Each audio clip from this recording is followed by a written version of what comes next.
نحمده ونصلي على رسوله الكريم اما بعد فاعوذ بالله من الشيطان الرجيم بسم الله الرحمن الرحيم رب اشرح لي صدري ويسر لي امري واحلل عقدة من لساني يفقهوا قولي. فصل 73 شرک کی حقیقت. اس مقدمے اور تمہید کے بعد مذکورہ سوال کا جواب آسانی سے سمجھ میں آ جائے گا. اب ہم خدائے وحدہ لا شریک کی ذات سے راہ ثواب کی امداد چاہتے ہوئے جواب کی طرف متوجہ ہوتے ہیں. کون سا جواب؟ اوکے، ارادے اور نیت کے شرک سے کیسے بچا جائے. اسی طرح شروع میں ایک سوال کیا گیا تھا. کس سے؟ ابن قیم الجوزی سے، کہ ایک مصیبت میں مبتلا ہے کہ ایک انسان، اور وہ مصیبت کیا تھی؟ غیر اللہ کی محبت. کہ اس سے اگر وہ نہ نکلا، کیونکہ وہ محبت اللہ کی محبت سے بڑی ہوئی تھی، تو کیا ہوگا؟ اس شخص کی دنیا اور آخرت دونوں ہی تباہ ہو جائیں گے. شرک کی حقیقت کیا ہے؟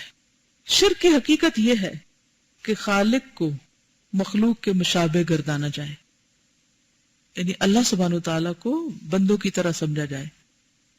تشبیہ در حقیقت اسی کا نام ہے. صفات کمال جو اللہ اور اللہ کے رسول نے ذات الہی کے لیے بیان کی ہیں، یعنی وہ صفات جو صرف اللہ تعالیٰ میں ہی ہو سکتی ہیں، اور جو اللہ تعالیٰ نے خود بتا دی اور اللہ کے رسول صلی اللہ علیہ وسلم نے بتا دی، انہیں ذات الہی کے لیے ثابت کرنے کا نام تشبیہ نہیں ہے.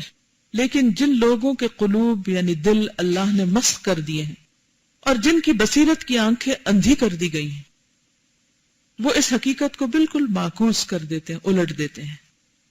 اصل حقیقت کو دوسرا جامہ پہنا کر یکسری تبدیل کر کے رکھ دیتے ہیں. اصل توحید کو تشبیہ سے تعبیر کرتے ہیں اور تشبیہ کو تعظیم اور اطاعت کہتے ہیں. یعنی جب مخلوق کو خالق کی طرح، یعنی اپنے آپ کو خالق کی طرح کی تعظیم دینا چاہتے ہیں، یعنی ویسی صفات اپنے اندر بیان کرنا چاہتے ہیں، تو کہتے ہیں یہ تو تعظیم ہے، احترام ہے. پس مشرک وہ ہے جو خالق کی خصوصیات الوہیت میں، الوہیت سے کیا مراد ہے؟ الہ ہونے میں، یعنی اس کی عبادت کرنے میں، کسی مخلوق کو اس کے مشابہ گردانے، ان کی طرح سمجھے، یعنی مخلوق کو بھی الہ مانے. الوہیت اور الہیت کی خصوصیات میں سے ایک یہ بھی ہے کہ اقلیم نفع و ضرر. اقلیم کیا ہوتا ہے؟ ملک، حکومت. ملک عطا و منع، عطا دینا اور منع روکنا کی مالک صرف اللہ تعالیٰ کی ذات ہے. یعنی اس کا اختیار، مراد یہاں کیا ہے؟ نفع و نقصان اور دینے اور روکنے کا اختیار صرف اور صرف اللہ کے پاس ہے، صرف اللہ تعالیٰ کی ذات ہے. اور یہ ملک صرف اسی کا ہے. یہ ساری حکومت، سارے اختیارات کس کے ہیں؟ اللہ کے. کسی اور کو اس سے کوئی تعلق نہیں. یہ جب مان لیا گیا تو اب واجب یہی ہے کہ دعا، خوف و رجا، توکل اور اعتماد کا تعلق اور رشتہ صرف اسی خدائے وحدہ لا شریک لہ کی ذات سے ہو، کسی اور سے نہیں. یہ آپ مارک کر لیجئے. دعا بھی اسی سے، خوف بھی اسی کا، رجا یعنی امید اسی سے، توکل اور اعتماد یہ سب اسی کے ساتھ منسوخ کریں، کسی اور سے نہیں. کسی اور سے دعا نہ مانگے، کسی اور سے اس طرح نہ ڈرے جیسے اللہ سے ڈرنا چاہیے. لیکن عام زندگی میں ہم کیا کرتے ہیں؟ بندوں کے ڈر سے کام کرتے ہیں، اللہ کا ڈر ہم سے کام نہیں کرواتا. کسی انسان کو دیکھتے ہیں تو ہم سیدھے ہو جاتے ہیں. یعنی کام چوری کر رہے ہوں تو کوئی انسان دیکھ لے تو ہم کہتے ہیں ہم ذرا اچھا سا کام کر لیں تاکہ اس کو پتہ چلے میں بہت محنت کرتا ہوں. لیکن اللہ کا ڈر اس کے مقابلے میں ہماری زندگی میں ہم کو سیدھا نہیں کرتا. خوف اور رجا، امید، بندوں سے امیدیں، یہ کام بنا دے گا، وہ کر دے گا، یہ فائدہ پہنچائے گا، لیکن ویسی امید اللہ سے نہیں. پھر اسی طرح توکل اور اعتماد، بھروسہ بندوں پر. لیکن انسان کبھی نہیں سوچتا کہ بندے کس قدر کمزور ہیں. مثلاً آپ کو کوئی مشکل پیش آتی، اسے کوئی مالی پریشانی، پہلا خیال کدھر جانا چاہیے؟ کیا واقعی ایسا ہوتا ہے؟ ہم اپنے آپ سے ہر ایک اپنا جائزہ لے. ہم یہاں کسی کا تو لے بھی نہیں سکتے، فائدہ ہی نہیں. اور جب ایسی سچویشنز آئیں تو اس وقت اپنے آپ سے پوچھیں کہ کیا میں ایسا کرتی ہوں؟ مثلاً کوئی کام آپ کرنا چاہتی ہیں اور اس کے لیے ایک بڑی اماؤنٹ چاہیے اور آپ کے پاس وہ ہے نہیں، تو کیا خیال آتا ہے؟ پہلا خیال کس کا آتا ہے؟ اچھا وہ فلاں انسان ہے نا، وہ میرا بڑا پکا دوست ہے، اس کو تو بس ایک دفعہ کہنے کی ضرورت ہے اور وہ تو فوراً کر دے گا. نہیں، پہلا خیال یہ آنا چاہیے جیسے صحابہ کو آتا تھا کہ جوتی کا تسمہ بھی ٹوٹتا تھا، اللہ سے مانگتے تھے تو دے گا. کیونکہ بندے بھی اگر دیتے ہیں تو خیال اللہ ڈالتا ہے. اللہ تعالیٰ ڈائریکٹ ہمارے ہاتھ میں کچھ نہیں پکڑاتے، دلواتے تو ہمیں بندوں کے ذریعے ہیں یا کوئی بھی سبب پیدا کرتے ہیں. کسی خلیفہ کو دروازے پہ بھیج دیتے ہیں، اس کو پیاس لگا دیتے ہیں اور اس کے کارندے پہنچ جاتے ہیں. لیکن اندر بیٹھنے والی توکل باپ پہ نہیں کر رہی، اللہ پہ کر رہی، تو اللہ کا کام ہے پہنچائے گا بندوں ہی کے ذریعے. مشکل یہ ہے کہ ہم جن بندوں پہ بھروسہ کرتے ہیں نا وہ خود بےچارے کمزور ہوتے ہیں. اور یہ آزما کر دیکھ لیجئے کہ جس پر آپ جتنی زیادہ امید رکھیں گے نا، جتنا زیادہ توکل کریں گے، وہ کسی نہ کسی موقع پر اتنا ہی بڑا آپ کو دھوکہ دے گا یا نقصان دے گا یا آپ کو توکل توڑے گا. کیونکہ اللہ سبحانہ تعالیٰ کو یہ بات بالکل پسند نہیں کہ بندہ مجھ سے بڑھ کر کسی اور پر سہارا لے یا کسی اور پر توکل کرے، پھر وہ اس کو اسی کے ہاتھ سے توڑتا ہے. جب ہماری محبت اللہ سے بڑھ کر کسی اور کے ساتھ ہو جاتی، پھر اللہ تعالیٰ ہمیں اسی کے ہاتھوں توڑواتا ہے، اسی کے ذریعے دل توڑواتا ہے ہمارا. اور یہ زندگی میں جتنی بھی چیزیں، مثلا اگر کسی سے بہت زیادہ خوف ہے تو آپ نے دیکھا ہوگا کہ وہ تو اس کو پتہ ہی نہیں، ڈرنے کی کوئی ضرورت ہی نہیں تھی اس سے. کسی سے بہت زیادہ امید اور توقع ہے، وہ اتنی توقع توڑے گا. تو پھر کیا ہوتا ہے؟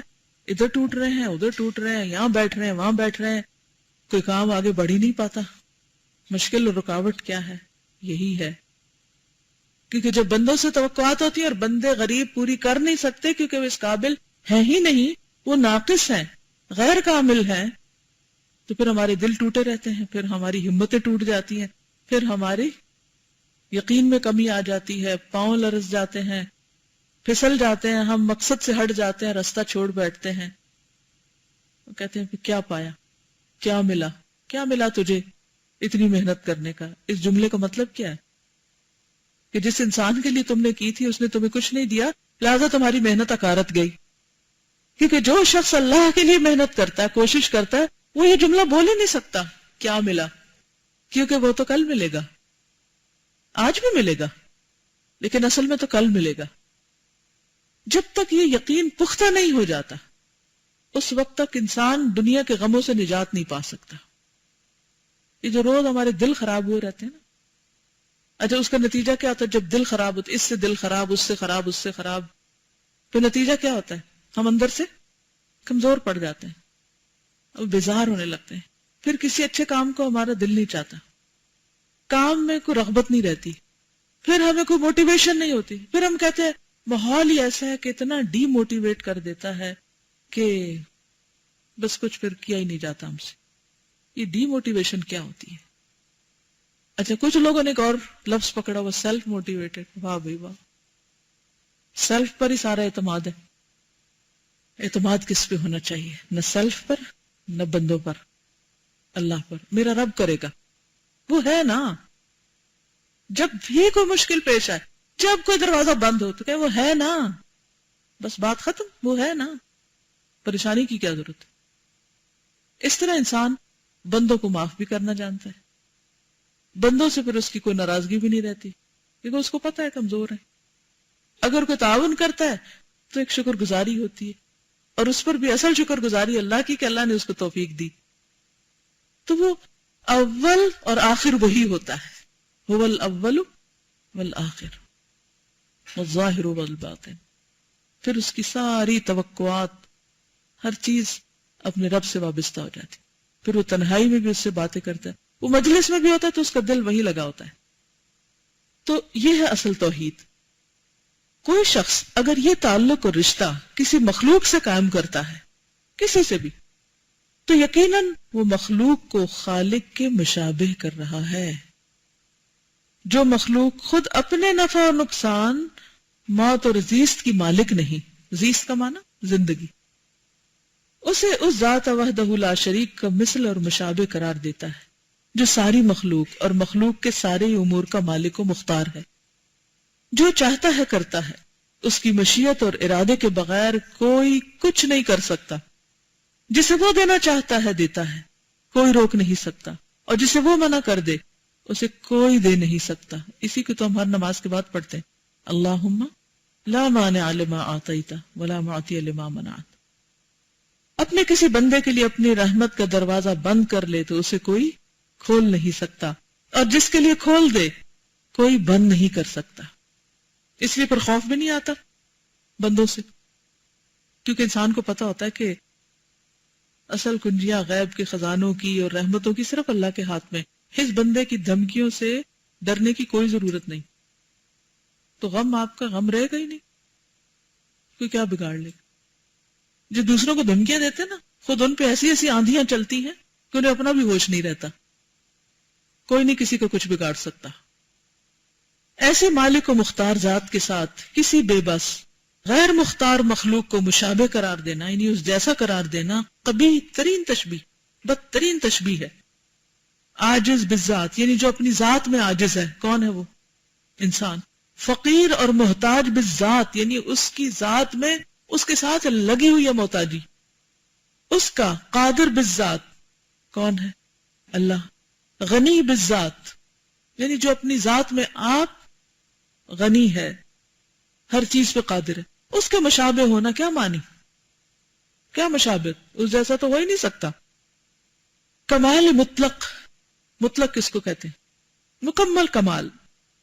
بجمیل وجوہ، تمام وجوہات، تمام طریقوں سے، ہر طرف سے، ہر رخ سے، جس میں کسی قسم کا نقص نہ ہو، الوہیت کی خصوصیات میں سے ہے۔ یعنی الہ صرف وہ ہو سکتا ہے جو ہر طرف سے، ہر جانب سے کامل ہو، مکمل ہو، جس میں کسی قسم کا کوئی نقص ہو ہی نہ۔ سمجھ آ گئی جملہ؟ بس یہ لفظ ہے، تھوڑی سی مشکل بات، سمپل ہے۔ یہی چیز واجب کرتی ہے کہ ساری عبادتیں صرف اسی کے لیے مخصوص ہوں۔ جب مکمل وہ ہے، کامل وہ ہے، قادر مطلق وہ ہے، تو پھر عبادت بھی صرف اسی کی ہونی چاہیے۔ عقلاً، عقل بھی یہی کہتی ہے، شرعاً، شریعت بھی یہی بتاتی ہے، اور فطرتاً، یعنی انسان اسی طرح پروگرامڈ ہے۔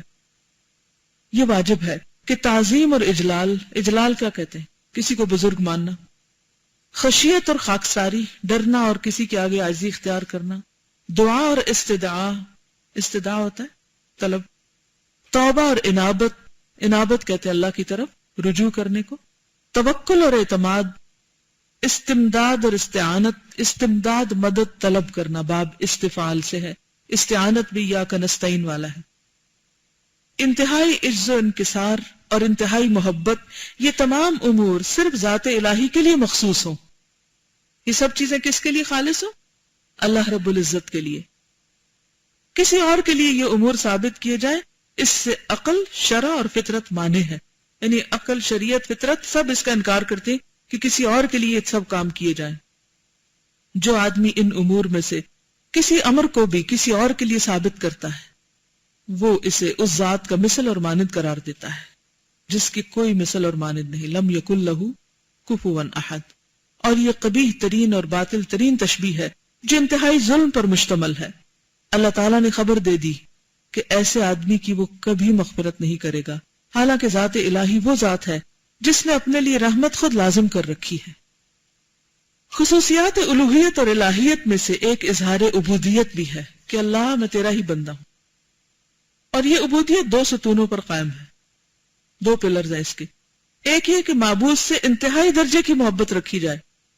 عبادت کی تعریف کیا ہے؟ کچھ یاد ہے؟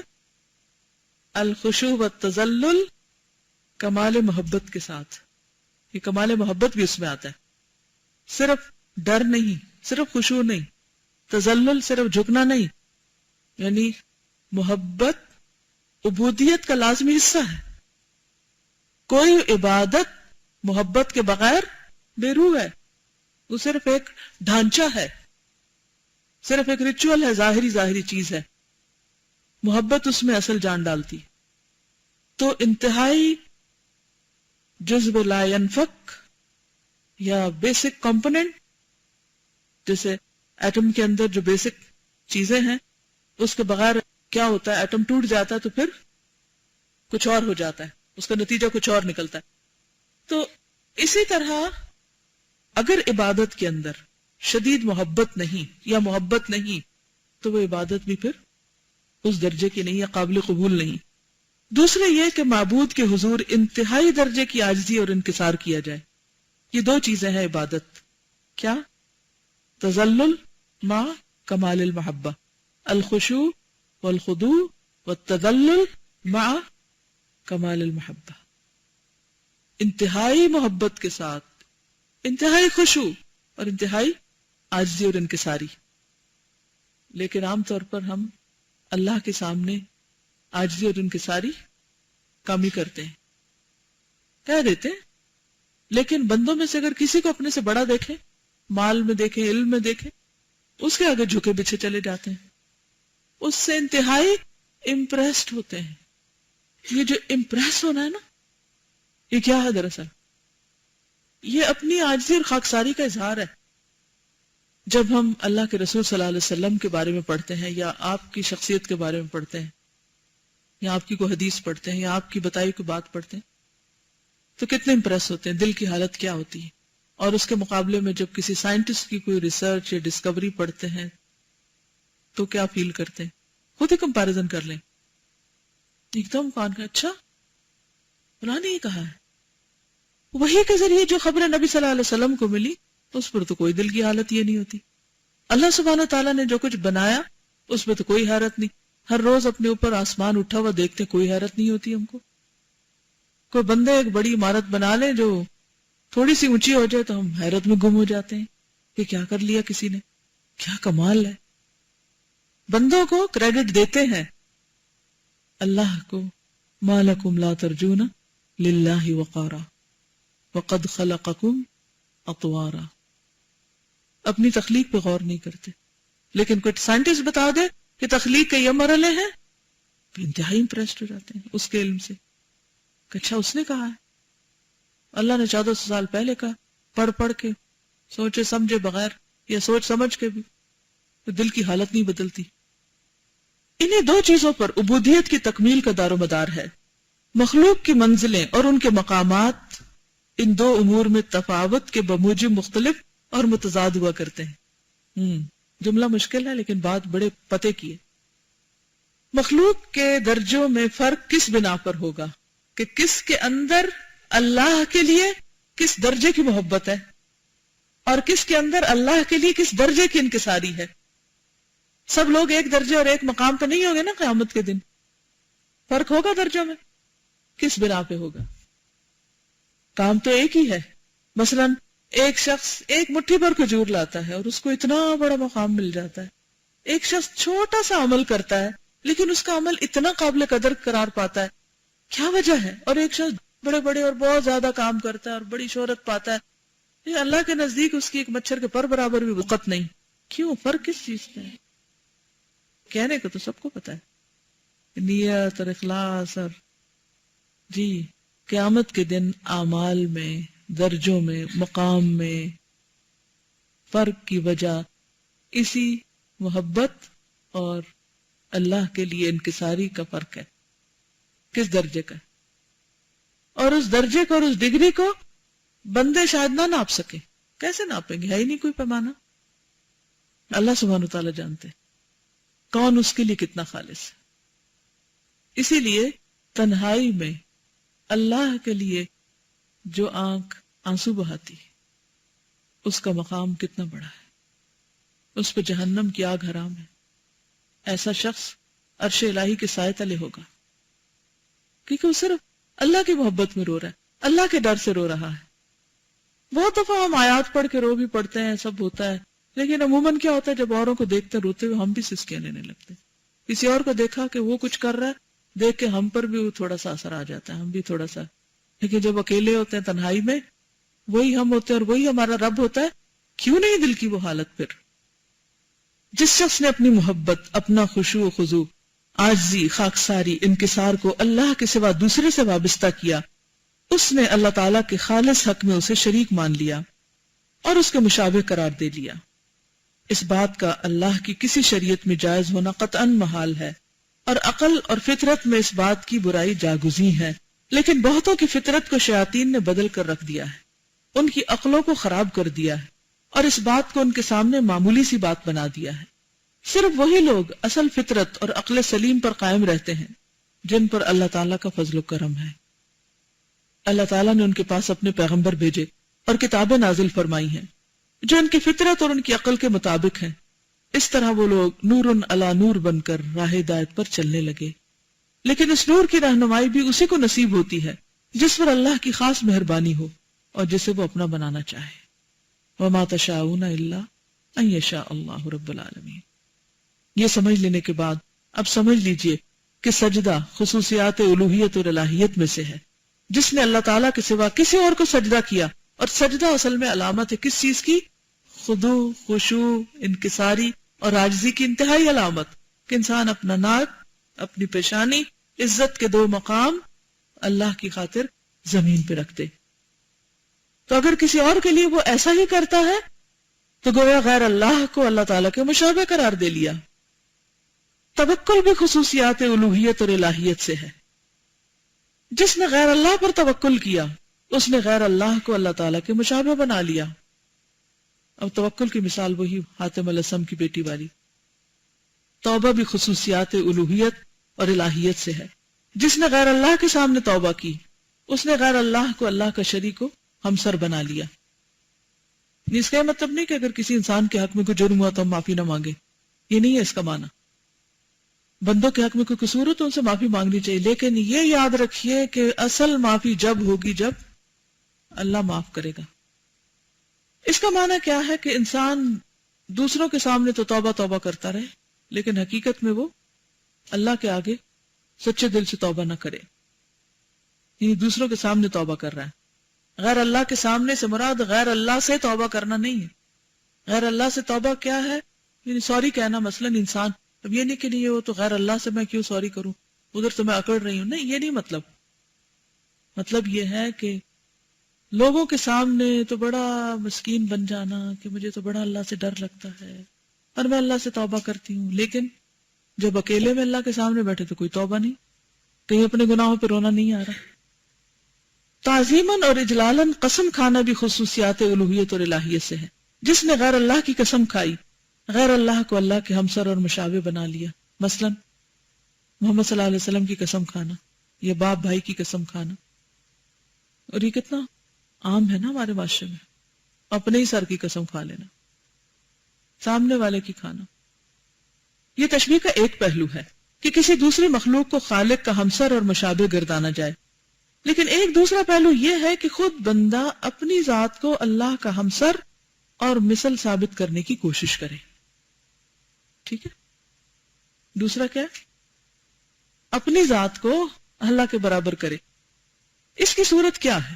نہیں، آپ کہیں گے تو استغفار، ہم تو کبھی بھی اپنے آپ کو خدا نہیں کہتے، نہ برابر سمجھتے ہیں، لیکن اس کی شکل کیا ہے؟ کب ایسا ہوتا ہے کہ جب واقعی کوئی انسان کر رہا ہوتا ہے کہ بندہ اپنی عظمت و جلالت ثابت کرے کہ میں بہت عظیم ہوں، بہت بڑی چیز ہوں، اور جتائے اس کو کہ میں بڑا سمجھدار ہوں، بڑا عقل مند ہوں، اور دوسروں کو حقیر سمجھے، لوگوں سے اپنی تعریف اور مدح کرائے، اپنی عظمت اور جلالت منوائے زور زبردستی، اپنے سامنے خضوع اور خشوع، عاجزی اور انکساری کروائے کہ لوگوں کو مؤدب بنا کے بٹھا دے۔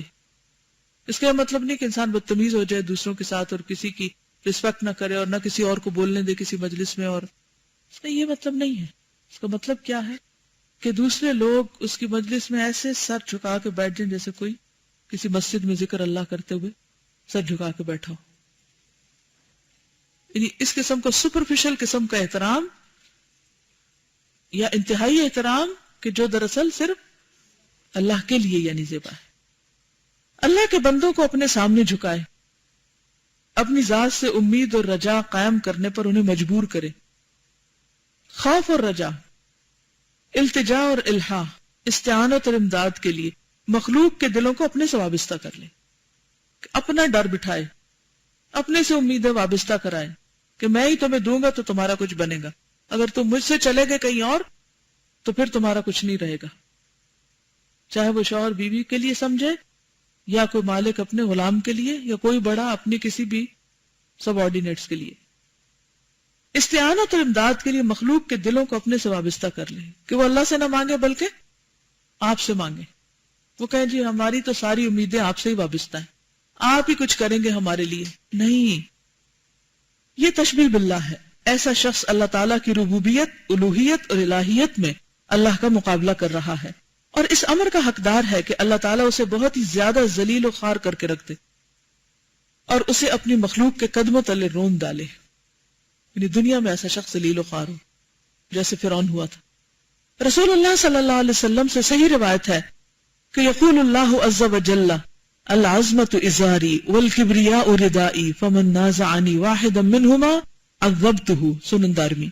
اللہ عز وجل فرماتا ہے عظمت میری ازار ہے اور کبریائی میری چادر ہے۔ ازار جو نیچے کو کپڑا باندھتے ہیں اور چادر جو اوپر اڑتے ہیں، ان میں سے کسی ایک چیز کے لیے بھی کوئی مجھ سے جھگڑے گا میں اسے عذاب دوں گا، یعنی جو خود بڑا بننا چاہے گا میں اسے پکڑوں گا۔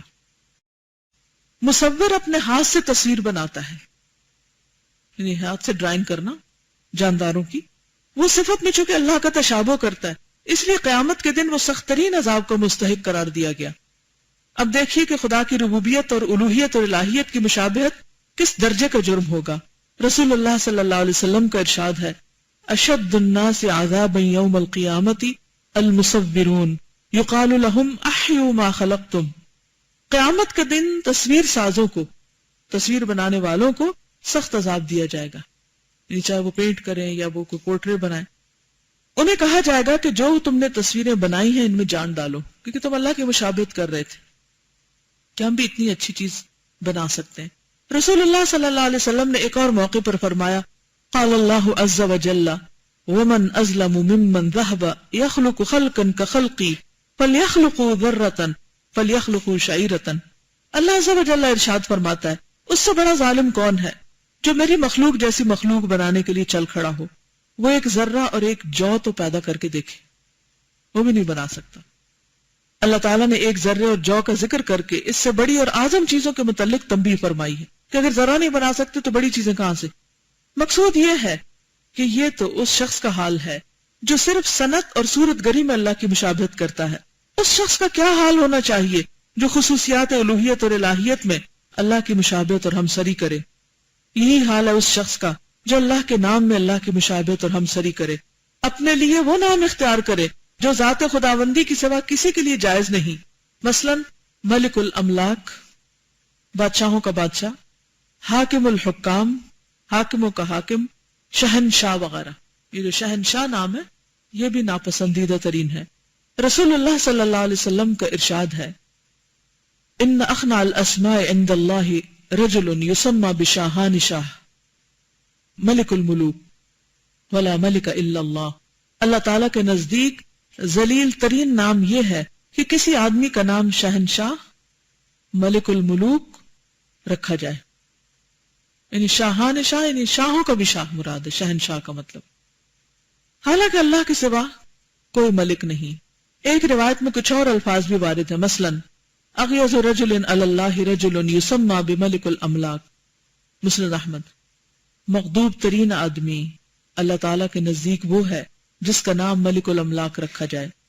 اللہ کی یہ خفگی، ناراضگی، غضب اور غصہ اس شخص کے لیے ہے جو اللہ کے کسی ایسے نام میں اللہ کی مشابہت کرے جو اس کے سوا کسی کے لیے جائز نہیں، کیونکہ ملک الاملاک شہنشاہ صرف اللہ تعالیٰ ہی کی ذات ہے، احکم الحاکمین وہی ہے، سارے حکام اور بادشاہوں پر اسی کا حکم چلتا ہے اور وہی شہنشاہ ہے، کوئی اس کا مثل اور ہمسر نہیں ہے۔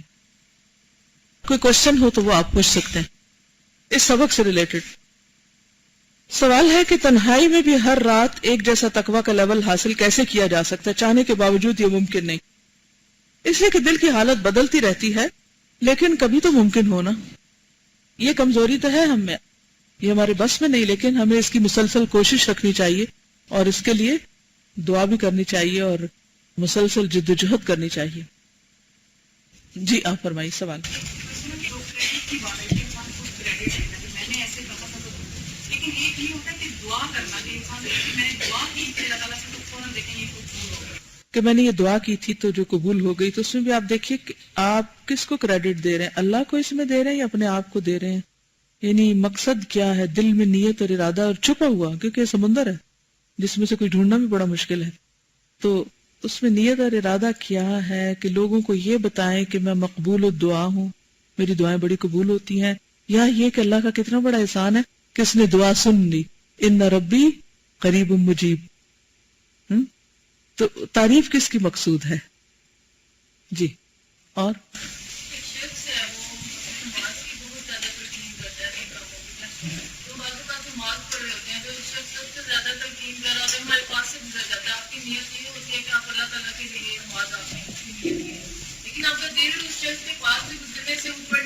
ہو جاتا ہے ایسے فوراً واپس اللہ کی طرف پلٹے.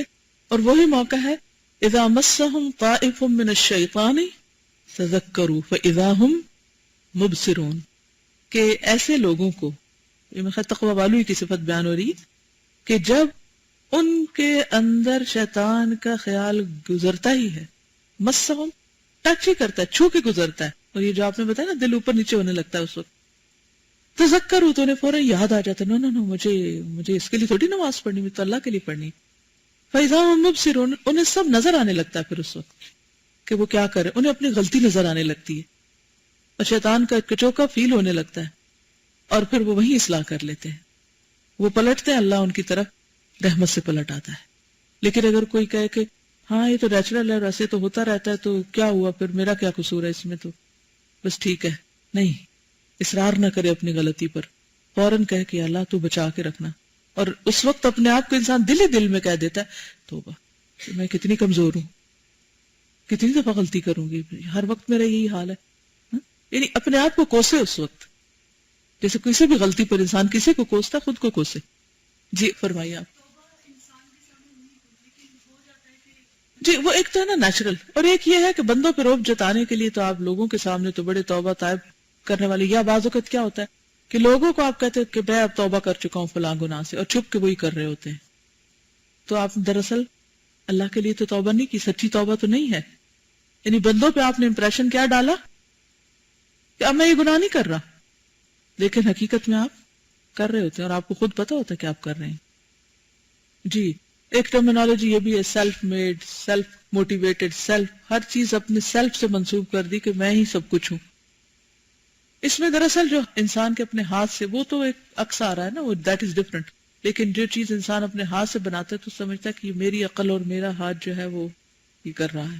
تو جب کوئی ایسی چیز جیسے بعضوں کا تعلیمی مقاصد کے لیے بنانی پڑتی, تو ایک تو کہ کمپلیٹ نہ بنائے, بعضوں کا تصویر کو بنانی پڑتی ہے نا جیسے مکمل نہ بنائے. پھر یہ ہے کہ فیس پرفیکٹ فیس نہ بنائے, بس ایک اشارہ سا, ایک ہیولا سا بنا لیں, امپرفیکٹ سی چیز, کیونکہ اللہ کی چیز تو امپرفیکٹ نہیں ہے. جب ہم امپریس ہونے کی بات کرتے ہیں تو وہ کسی انسان سے امپریس ہونا, جیسے سائنٹسٹ سے یا واٹ ایور, تو وہ صرف اس لیے بھی ہوتا ہے کہ اس کا علم محدود ہے اور ہم اس سے ریلیٹ کر سکتے ہیں. جی اللہ تعالیٰ کے علم کو ہم کسی کے ساتھ کمپیئر نہیں کر سکتے. بالکل. تو اس حد تک امپریس ہونا, تو دیکھیے کسی کی خوبی کا اعتراف کرنا اس میں کوئی حرج نہیں. مثلا سائنٹسٹ سے امپریس ہو رہے ہیں آپ, یا کسی کی ڈسکوری سے, کسی کی محنت سے, یا کسی کی کوشش سے, تو آپ اس کو اکنالج کر رہے ہیں اس کی خوبی کو, ڈزنٹ میٹر, نیور مائنڈ. لیکن جب وہی بات دین کے حوالے سے کی جائے تو آپ اس کو ایک معمولی چیز سمجھیں, اور وہی بات جب کوئی دنیا دار شخصیت وہ بات کرے تو اس وقت آپ کہے واو. تو وہ انسان خود ایک میزان اپنے لیے رکھ سکتا ہے. یہ کسی کی تعریف کرنا, یہ کسی کی خوبی کو خوبی مان لینا, یہ بھی عاجزی کا اظہار کرنا, اور ایسا کرنے میں کوئی حرج نہیں. لیکن ان سب کی باتوں کو تو قابل عمل سمجھنا اور اس پر یقین زیادہ رکھنا, لیکن جب قرآن و سنت کی بات ہے تو کمپیریٹیولی اس کو سیریسلی نہ لینا, لائٹلی لینا, یا پھر یہ کہ اس پر عمل نہ کرنا, کیونکہ کسی بھی چیز پہ عمل کب نہیں ہوتا, جب یقین کی کمی ہوتی. جی ہاں, اسی لیے جب کوئی ایسی چیز انسان دیکھتا ہے تو پھر کہتا ہے الحمدللہ, تعریف اللہ ہی کے لیے کہ اسی نے انسان کو یہ توفیق دی. پھر کریڈٹ اللہ ہی کو دیتا ہے انسان. مثلاً بہت پیارا بچہ دیکھا آپ نے تو آپ کیا کہتے ہیں فوراً؟ کیوں؟ جو اللہ نے چاہا بنایا, کریڈٹ اللہ ہی کو دیا آپ نے. اگر تنہائی میں اچھی نماز پڑھتی ہوں لیکن جب کوئی دیکھتا ہے تو دل میں نہ چاہتے ہوئے بھی خیال آ جاتا ہے کہ میری اچھی نماز پڑھنے سے وہ یہ نہ سوچ رہا ہو کہ میں نے اس کو دکھانے کے لیے اچھی نماز پڑھی. حالانکہ ایسا نہیں, دل میں خیال آتا ہے. کیا یہ نیت میں شرک ہے؟ اس کا میں نے ابھی پہلے ذکر کیا نا کہ خیال تو آئے گا, اٹس ویری نیچرل, لیکن اس وقت آپ فوراً پلٹے اور اس خیال کو جھٹک کے پھر اللہ کی طرف رجوع کر لیں. لیکن اگر اس خیال کو بھی آپ نے پلٹ لیا پھر کیا ایسا ہو سکتا ہے نیت میں بھی آپ کو وسوسہ سارے کیونکہ آپ اس ایکشن کو اس وقت جتنے وسوسے آپ کو آئیں گے اور اس کے ساتھ آپ لڑ رہے ہیں, محراب جو شیطان سے انسان لڑائی کرتا رہتا ہے نماز میں, تو وہ سب بھی اجر لکھا جائے گا. نہیں, ملک بادشاہ ہونا اور دنیا میں بادشاہ بھی ہوتے ہیں یا کاسٹ ملک ہونے میں کوئی حرج نہیں. جو خرابی ہے وہ ملک الاملاک ہے, سارے بادشاہوں سے بڑا بادشاہ وہ صرف اللہ ہے. جی انسان ایسے ماحول میں چلا جہاں پہ انکانشیسلی اس کے مائنڈ میں برائی ہی فیل ہو رہی ہے اور لائک یونیورسٹی کانٹ ملتا ہے, تو اس وقت انسان کو مطلب پھر بات ہے یونیورسٹی ہوتی ہے, تو وہاں پہ کتنا جو انٹریکشن رکھنا چاہیے اپنی کلاس میں. جی, اس میں یہ ہے کہ ایک تو انسان ظاہر ہے کہ سب سے آئسولیٹ ہو کے تو نہیں بیٹھ سکتا, اور معاشرہ ہمارا ایسا ہی ہے کہ ہر جگہ آپ کو سچے لوگ, مخلص لوگ, اچھے لوگ جن کے اندر بیٹھ کے آپ کے ایمان میں اضافہ ہو ہر وقت اویلیبل نہیں ہوتے. لیکن ہر جگہ ایسے چانسز ضرور ہوتے ہیں کہ آپ اپنا ایک اپنے جیسوں کو سرکل بنا لیں. یعنی یہ نہیں ہو سکتا کہ کسی یونیورسٹی میں یا کسی خراب ماحول میں صرف آپ ہی اچھے ہوں, کوئی نہ کوئی اور بھی آپ جیسا اچھا نہیں تو کچھ نہ کچھ اچھا ضرور ہوگا. اسی لیے پھر کیا کہا گیا, کونوا مع الصادقین, فوراً اپنا سرکل بنائیں تاکہ آپ کو وہ سپورٹ مل جائے, اکیلے نہ ہوں. کیونکہ والعصر ان الانسان لفی خسر الا الذین آمنوا وعملوا الصالحات وتواصوا بالحق وتواصوا بالصبر. یعنی ایک دوسرے کا ہاتھ پکڑنا, تھامنا, اور لائک مائنڈڈ لوگوں کا اکٹھے ہونا اور اکٹھے ہو کر زندگی بسر کرنا, یہ بے حد ضروری ہے, اجتماعیت جس کو کہتے ہیں. جی صحیح ہے, آپ نے بہت کام کی بات کہی کہ بعض اوقات ہم اللہ کے لیے کوئی کام کرتے ہیں تو اس کو بھی اتنا ریپیٹ کرتے ہیں کہ بس اللہ کے لیے کر رہے ہیں, اللہ کے لیے کر رہے ہیں, کہ اس میں بھی ایک طرح سے ریاکاری آ جاتی ہے. بھئی اللہ کے لیے کر رہے ہو تو اپنے دل میں رکھو, زبان سے اتنا اظہار کر کر کے اس کو بھی گما رہے ہو, وہ بھی انڈائریکٹلی ریاکاری بن جاتی ہے. وہ بھی پھر اس میں بھی یہ بھی آ جاتا ہے کہ ہم اپنے عمل کو اس کا کہنا نہیں مان رہے ہوتے, ہم یہ سوچ رہے ہیں کہ نہیں ہم اللہ کے لیے کر رہے ہیں تو ہم جسٹیفائی ہیں.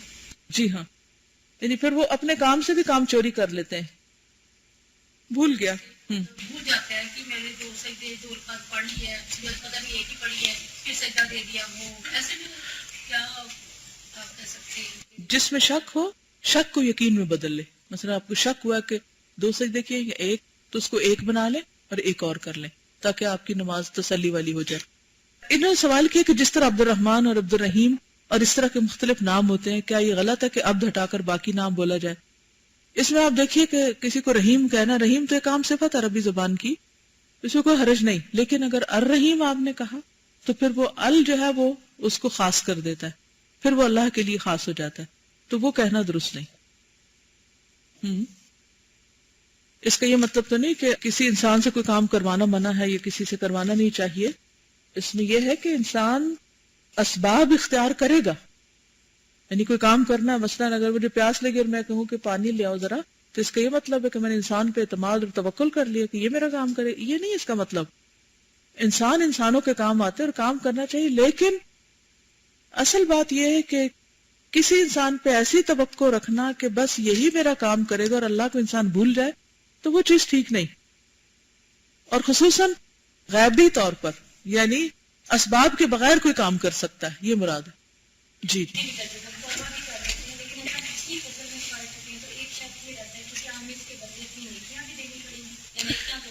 دیکھیے کہ جب انسان توبہ کرتا ہے نا اور وہ مان جاتا ہے کہ مجھ سے غلطی ہوئی, ایک تو کہ مانتے بڑی مشکل سے ہیں, جب مان جائے نا کہ ہاں ہم غلط کر رہے ہیں, تو اللہ سبحانہ وتعالیٰ کا وعدہ ہے کہ جو سچی توبہ کرتا ہے اللہ اس کی خطاؤں کو بھی نیکیوں میں بدل دیتے ہیں.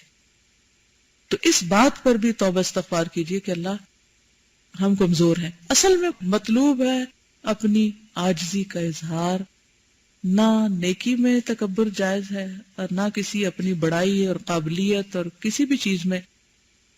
جو بھی توفیق ہے, وما توفیقی الا باللہ, ان کا سوال یہ ہے کہ آج ہم نے پڑھا کہ عبادت میں محبت اور انکساری دو چیزیں ہیں، دو اس کے لازمی کمپوننٹس ہیں. تو انسانوں کے ساتھ جب محبت ہوتی ہے تو وہ ہمارے جذبات میں، احساسات میں ہوتی ہے. تو کیا اللہ تعالیٰ کے ساتھ جو محبت ہے وہ بھی ہمارے جذبات کا حصہ ہوگی؟ اصل میں محبت ہوتی ہی جذبات کے اندر ہے.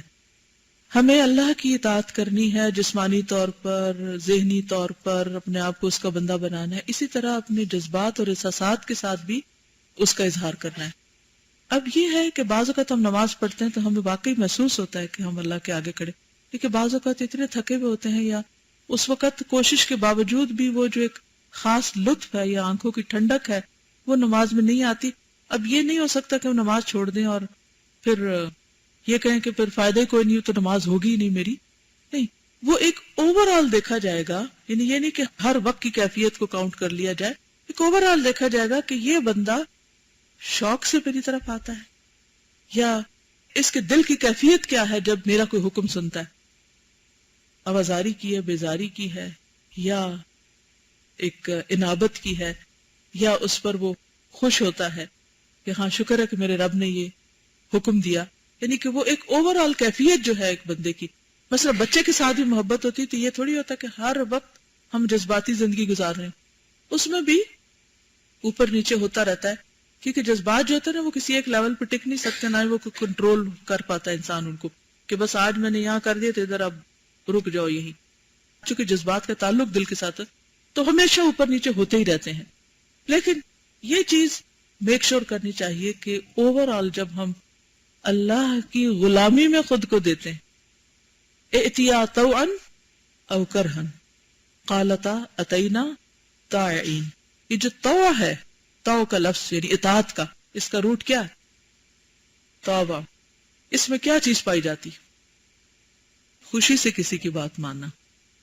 تو یہ جو ہم کہتے ہیں نا رضیت باللہ ربا وبالاسلام دینا وبمحمد النبی، یہ اوور آل ہماری قلبی کیفیت کے ساتھ، یعنی کسی چیز کو دل کے ساتھ ایکسپٹ کر لینا، یعنی اللہ کی عبادت اور اللہ کی اطاعت کو دل کے ساتھ ایکسپٹ کر لینا. ایک ہوتا ہے جبرن مان لینا، ایک غلامی ہوتی ہے نا جبرن، کوئی آپ کے اوپر زبردستی کر رہا ہے اور اب آپ کہتے ہیں ہم مسلمان گھرانے میں پیدا ہو گئی ہوں یا یہ حکم پڑھ لیا، اب دل چاہتا ماننے کو، یہ نہیں چاہتا تو ماننا تو ہے ہی، کہاں بھاگ کے جانا ہے.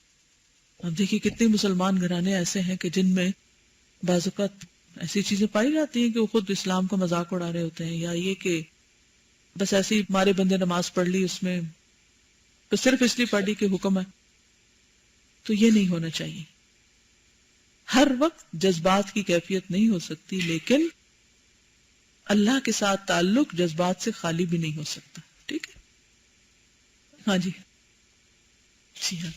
کوئی بھی کام کیا جائے تو فوراً اخلاص میں جو نیت خاص ہوتی ہے اس میں خرابی آئی جاتی ہے، لیکن بیک آف دا مائنڈ وہ بات چینج کرتی رہتی ہے جو آپ کو یا کاری اور دکھاوا اور بتانے کے جذبات آتے ہیں. اس کا کیا ہے؟ کیونکہ وہ تو بہت ہی پریشان کرتی ہے. میں کبھی سوچتی ہوں کہ اس کی کیا وجہ ہوگی. اللہ تعالیٰ تو یہ نہ رکھتا ہمارے ساتھ، لیکن اگر یہ نہ ہو تو ہم مشین اور روٹین بن گئے، بس سارے کام روبوٹ کی طرح کر دیتے، پھر تو اس میں ایفرٹ تو نہیں لگانی پڑتی. جب کام ایک روٹین بن جاتے تو غیر ارادی افعال ہونے لگتے ہیں. دو طرح کے کام ہوتے ہیں نا، ایک ارادے اور اختیار کے ساتھ کیا جاتا ہے اور ایک وہ بے روح سے ہو جاتے. ہماری نمازیں، ہمارا کام، ہمارا دین پڑھنا پڑھانا، بہت ساری چیزیں وقت کے ساتھ ساتھ کیا بنتے جاتے ہیں؟ روٹینی، بس بے روح، غیر ارادی، بس آنکھیں بند کر کے کیے چلے جاتے ہیں. اس کے اندر روح لانے کی ضرورت ہے. کیوں صحابہ کہتے تھے آؤ ایک لمحے کے لیے ایمان لے آئیں. وہ ایمان ہے ہی وہ چیز کہ جس میں محبت شامل ہو جاتی ہے، کہ آؤ ایک شعور کے ساتھ اور ایک روح کے ساتھ اس کو کریں. اور یہ اسی وقت ہوتا ہے کہ جب ہمارا دل الٹ پلٹ ہوتا رہے. یہ کہتی میرا نام شاہانہ ہے، اس میں کوئی بے ادبی تو نہیں. مطلب کیا ہے؟ شاہان سے شاہانہ، شاہی مراد ہے، یعنی جسے کہتے ہیں نا رائل. رائل نہیں، رائل کہنے میں تو کوئی حرج نہیں.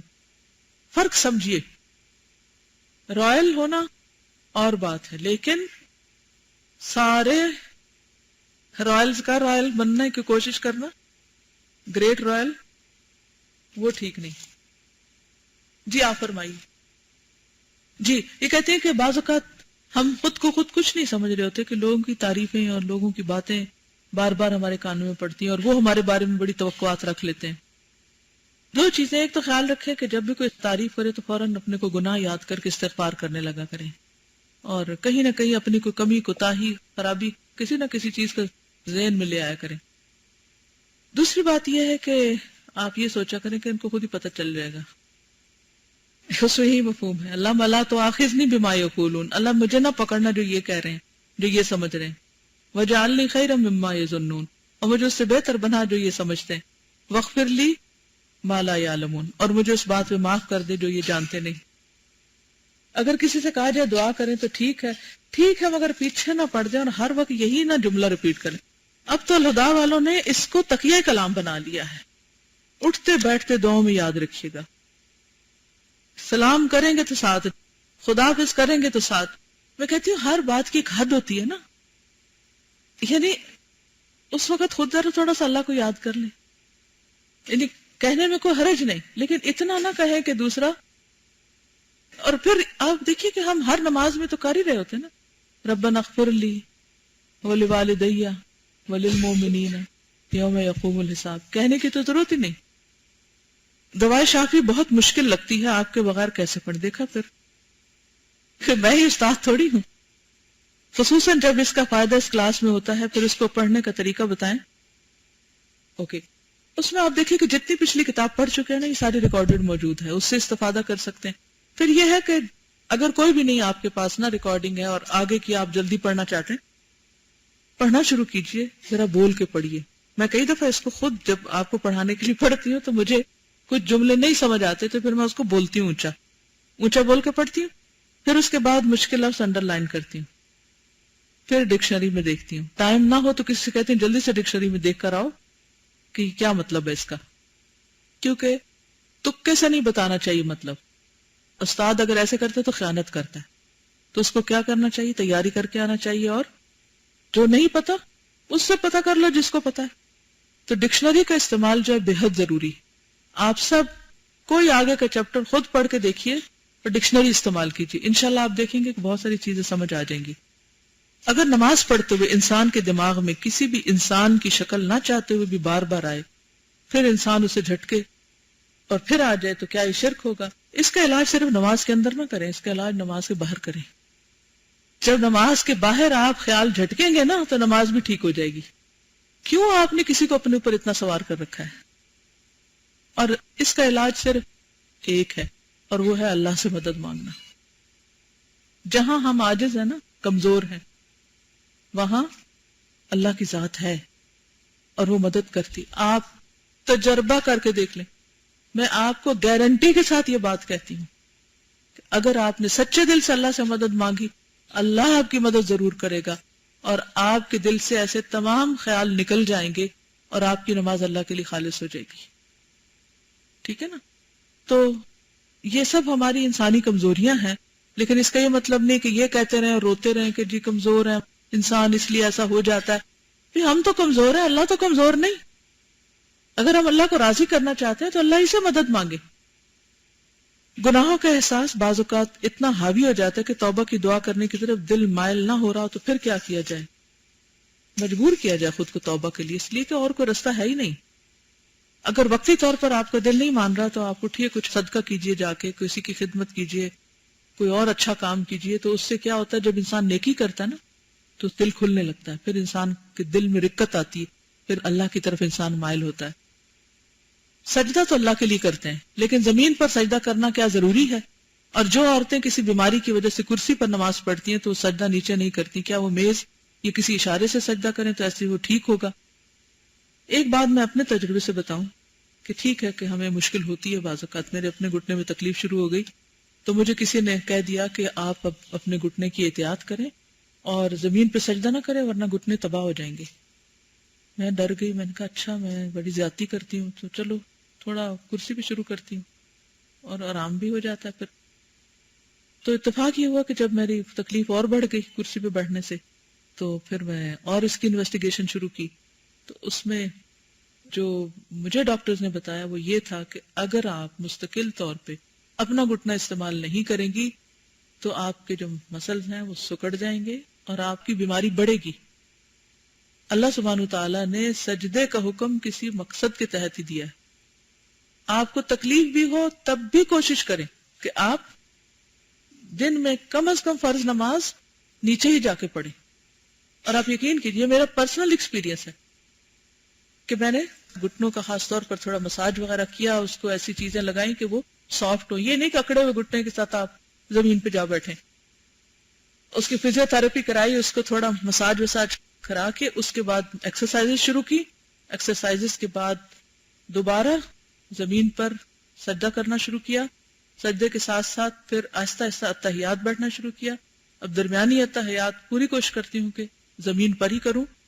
آخر میں اگر دیکھتی ہوں کہ بہت زیادہ پریشر ہو رہا ہے اور تکلیف بڑھ جائے گی تو پھر, لیکن آپ یقین کریں کہ جب سے میں نے دوبارہ شروع کیا, اور اللہ جزا دے ایسے نیک ڈاکٹرز کو کہ جو انسانوں کو صحیح راہ لگاتے ہیں, تو اس سے مجھے اتنا فائدہ ہوا کہ میں نے دیکھا کہ دن بدن اس میں فلیکسیبلٹی بڑھتی جا رہی ہے, اور اس کی وجہ سے میرے پوری باڈی کی سرکولیشن بڑھی اور اوور آل میری صحت بھی اچھی ہوئی. تو بعض اوقات ہم اپنے اعضاء کو یوز ہی نہیں کرتے پراپرلی, اور غلط پوسچر کی وجہ سے مشکل میں پڑ جاتے ہیں. نماز اگر صحیح نماز پڑھیں نا آپ سنت کے مطابق, تو آپ یقین کریں بہت سی بیماریوں سے خود ہی چھٹکارا ہو جائے گا. میں بعض اوقات دیکھتی تھی کہ بوڑھی بوڑھی عورتیں یہ کیسے بیٹھتی. اگر صرف بڑھاپا ہی مانے ہوتا نا سجدہ کرنے سے تو یہ نہ بیٹھ سکتی, یہ نہ سجدہ کر سکتی زمین پہ. ٹھیک ہے ایکسیپشنلی ڈیمیج ہو سکتا ہے کچھ, کسی کا بیماری کسی کی زیادہ ہو سکتی ہے, لیکن یاد رکھیے ایک دن میں کچھ نہیں ہوتا. یہ کرتے کرتے کرتے یا ہم نماز پڑھتے نہیں, یا ہم پڑھتے تو صحیح سجدہ نہیں کرتے, پھر اعضاء اس طرح عادی نہیں ہوتے اور پھر ہم بڑی مشکل میں پڑ جاتے ہیں. لیکن میں جو بھی کرسی پہ نماز پڑھتا میں سب کو یہی کہوں گی کہ آپ تھوڑا سا پہلے ان کو مساج وساج سے نرم کر کے آہستہ آہستہ نیچے جانے کی, ہاف بینڈنگ ہاف نیلنگ جو ہے, ٹیک لگا کے دیوار کے ساتھ ایکسرسائز کر کے, گھٹنے کو اوپر اٹھا کے, اسٹریچ کر کے, پمپنگ کر کے, مختلف طریقوں سے اپنے آپ کو اس پہ لائیں, کیونکہ جو لذت سجدے میں ہے وہ کسی چیز میں نہیں ہے. اوکے, سبحانک اللہم و بحمدک نشہد ان لا الہ الا انت نستغفرک و نتوب الیک. السلام علیکم و رحمۃ اللہ وبرکاتہ.